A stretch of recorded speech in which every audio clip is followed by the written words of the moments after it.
Hey everyone, French Vinyl Addict on a first video of 2025. Happy New Year to everyone. Hope you guys did start 2025 with style, maybe with family and friends. I took a little bit of a break, over Christmas and New Year from the job and from the YouTube social network as well. It was very nice to spend some time with my family and friends to read some books and to rediscover also some of my records that I haven't listened to in a while, like the jazz section. There are not a lot of videos in the VC channels that I follow. I know there are lots of channels around, and it's very hard to keep up. I know there is this stream with on Friday, the Jazz Bum, I think, and other VC related channels. French Joseph Isola, and I'm giving a shout out to Joseph Isola, a great guy from the French vinyl community, who often talks about jazz and related stuffs. And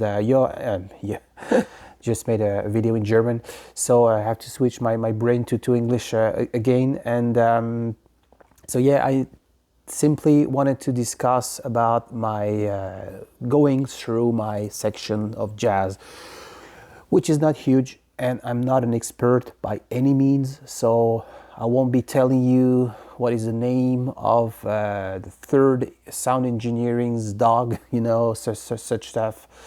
So if you are expecting lots of details, lot of knowledge, maybe not the right video. And still, and on the other end, if this genre, or if the words jazz does afraid you, doesn't appealing you, maybe not the right place as well. I didn't grow up listening to jazz. First of all, I wasn't exposed when I was like a kid, or when I was a teen at home. Back in the day in France, my parents, they didn't have some jazz records, so the only exposure I had with jazz, probably soundtracks of certain movies I was watching back then in the 90s, or mainstream artists such as Claude Nougaro, for instance. He has massive success in France. And we even learned to play we had some music course in junior high, so we were trying to we learned his songs. And he was wouldn't say he was jazz, but he was crazy about that. He was a jazz nerd, I think. He was truly a jazz lover. He grew up listening to the jazz, so he in a way he introduced the mainstream audience with jazz, or introduced, didn't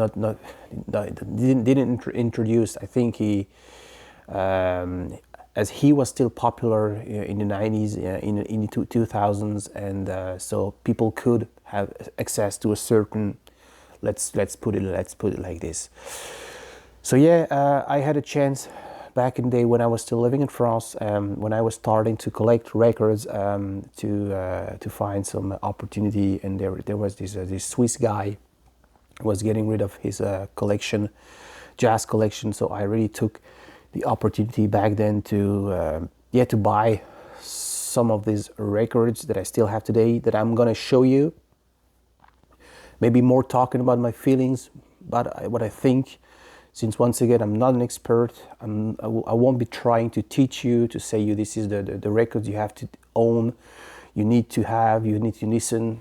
It's subjective, it's personal. It's the records that I do have, I was lucky to find, that I still enjoy. So okay, without further ado, let's start with the first of the small batch of today's selection. A very special video. I'm talking about jazz. I know Alex, Beer and Vinyl, hi Alex, often talks about, as he found some jazz stuff in his area. Sonny Rollins, this is a night at the Village Vanguard. And I know lots of people were criticizing people like, hey, you are doing live concert only because of the money, because of interest.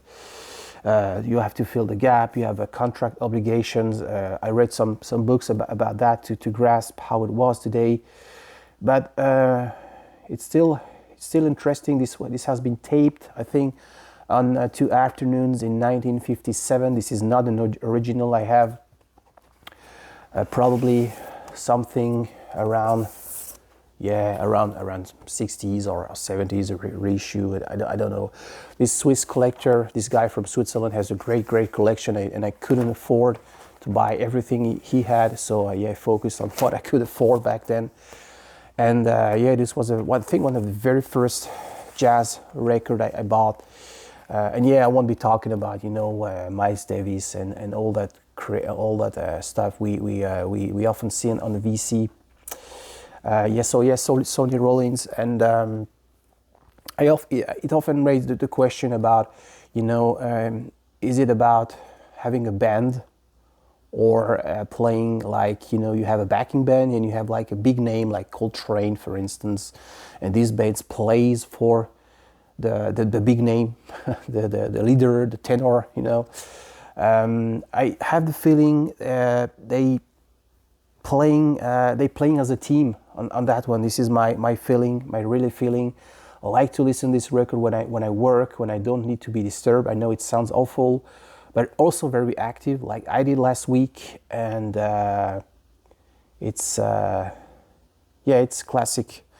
It's a classic. What is classic? I heard there were this bebop period of time where the jazz player wanted to move gradually from playing in a big band in a small size setup or bands, so they had to reinvent themselves.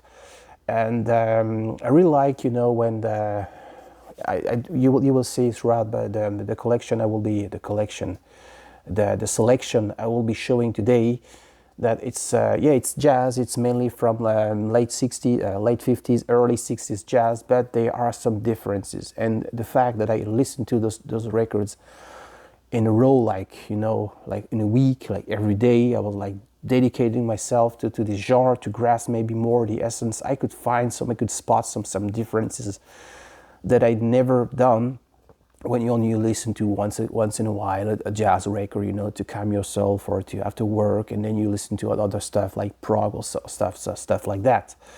So these ones, I think, Softly in the Morning Sunrise is a beautiful song that I can listen to whenever I work, whenever I don't need to be disturbed, in my opinion.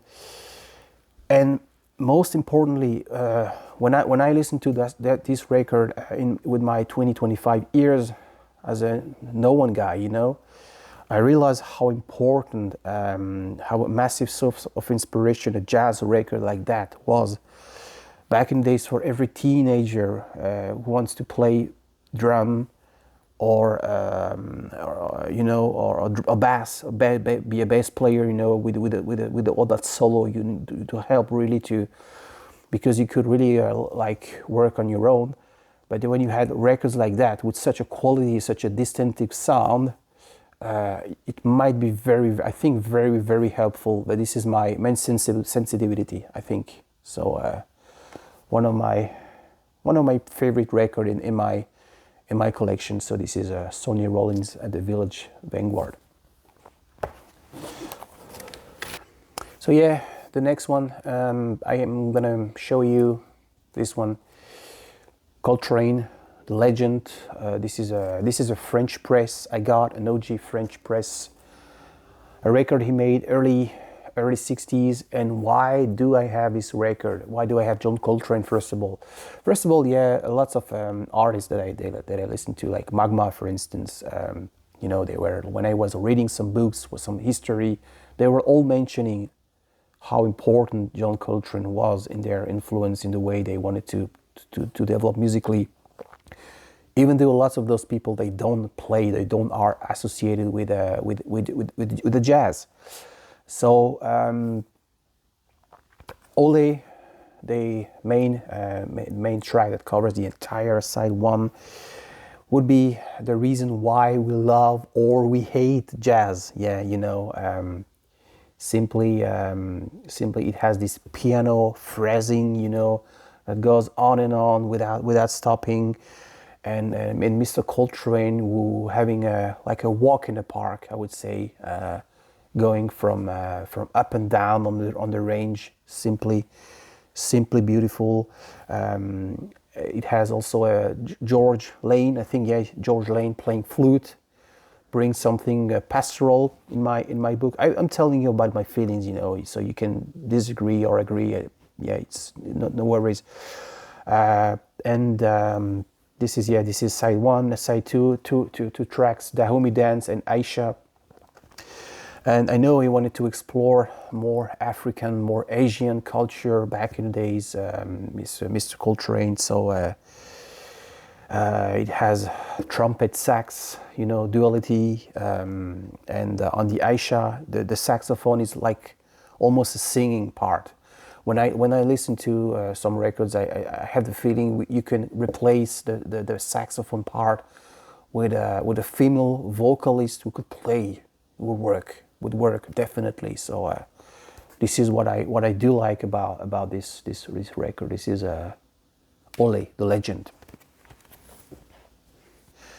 The next one is a record I was lucky to find in Toronto. I think last year there is this store. Run by a Japanese guy, I think. We talk about that with Greg, OGC's a great channel as well.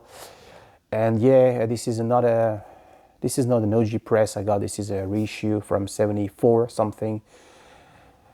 John Coltrane, My Favorite Things, very iconic album. Lots of people do talk about this one, do talk about Love Supreme, do talk about Blue Train.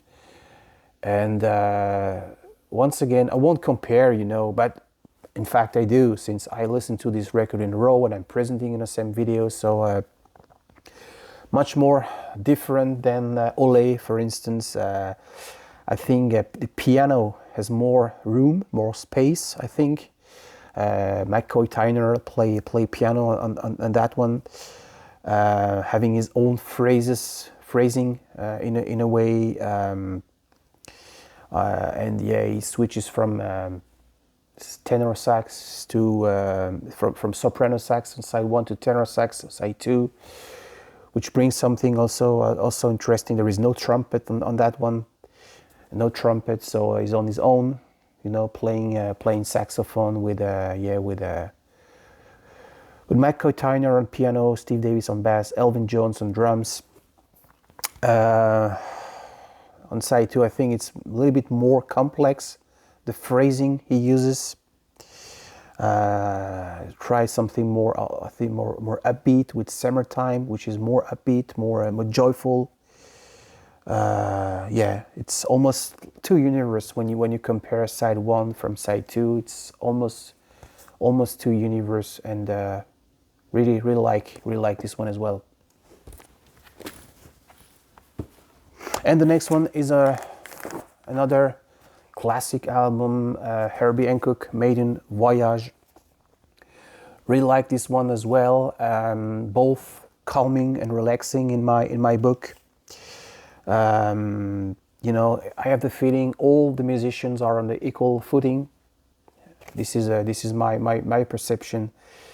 It's like telling a story about a voyage. What a beautiful word, even in French.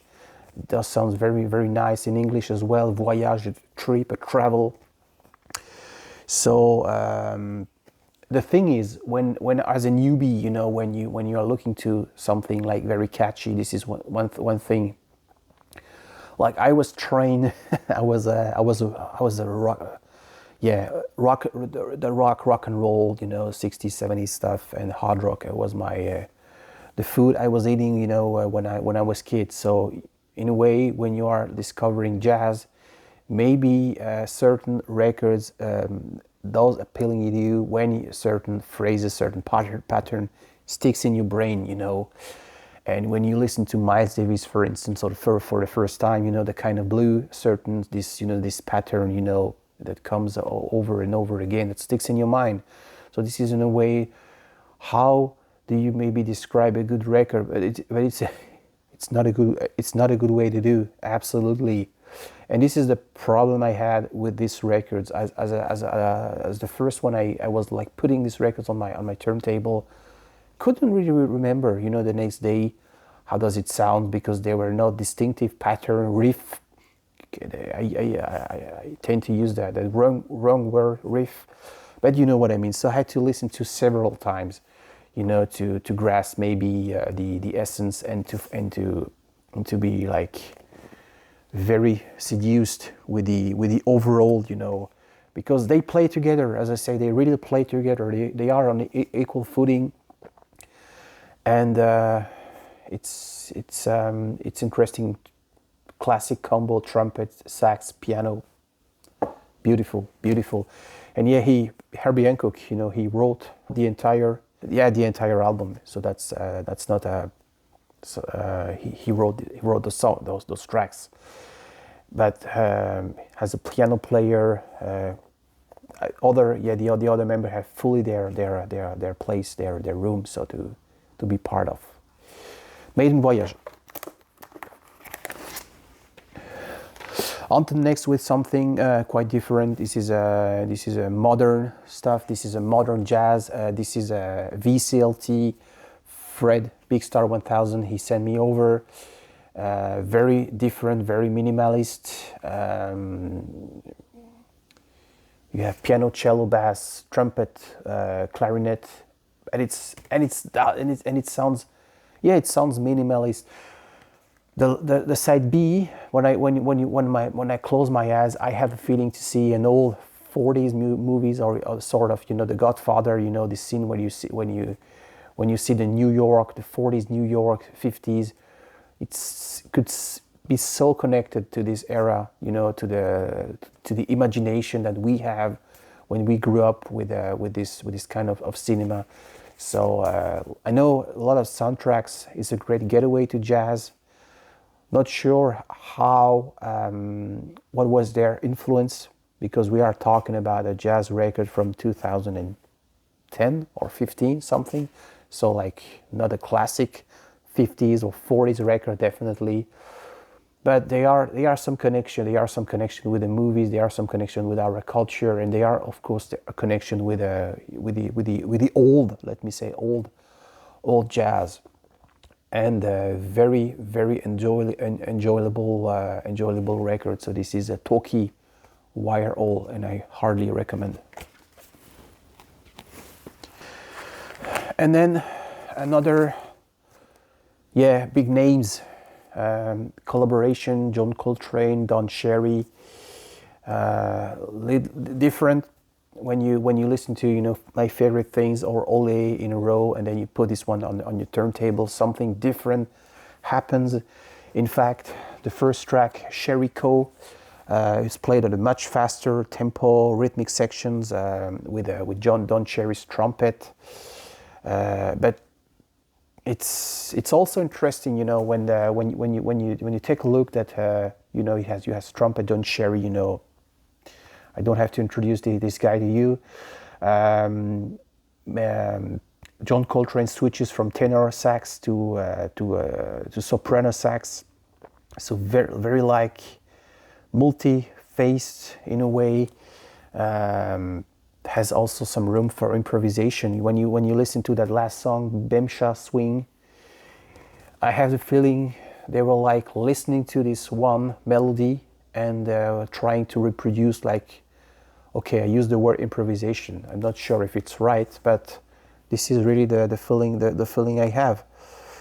And there are some great moments, like on the last track of The Invisible, when they play together. They really play simultaneously, trumpet and saxophone, like not responding to one to each other. I think I'm starting to love this genre. No, it is interesting, and I'm not familiar with Don Cherry. Sorry about that. I won't tell you crap about what he made, what he was famous for. The only perception I have when I listen to this one is, they were like maybe having fun, not trying to compete to be the best, or I don't know. But the one he made right after Giant Steps also could be maybe a reason why he was like moving maybe to another, because it's about the evolution, I think. And this is a very early 60s records. He was like very active back in the days, Mr. Coltrane. So yeah, so I would maybe recommend. And last but not least, a record, a live record, a live concert, Archie Shepp. This is another OG I have, maybe early 70s pressing, something quite different. And you see, when I was earlier on talking about the evolution of the jazz, maybe this is it. Maybe this is it. This is 1966, so 6 years after all this, the previous one I was showcasing or showing, and it is different. Like you know, when you it's first of all it's played live, and there is joy on that one. There is joy. It's not like everything is calibrated. It's like in French we will say a joyeux bazar. Don't know how to translate it, a joyful mess, something like that, with all the respect I have, of course, and could be also, maybe has been really like in back in the days, you know, there were lots of soundtracks, like they were like basing or trying to compose soundtracks, you know, based on the jazz. And when I listen to that one, that has been served maybe as a model, as a standard, only talking about the ensemble, you know, the trombone, tenor sax, piano, and this guy, he plays all the instruments. He play not all the instruments. He plays piano and sax, and it's weird. At the time, you had like the wedding, and the wedding is a speech, like he tells about, you know, a wedding. We are in the southern part of the U.S.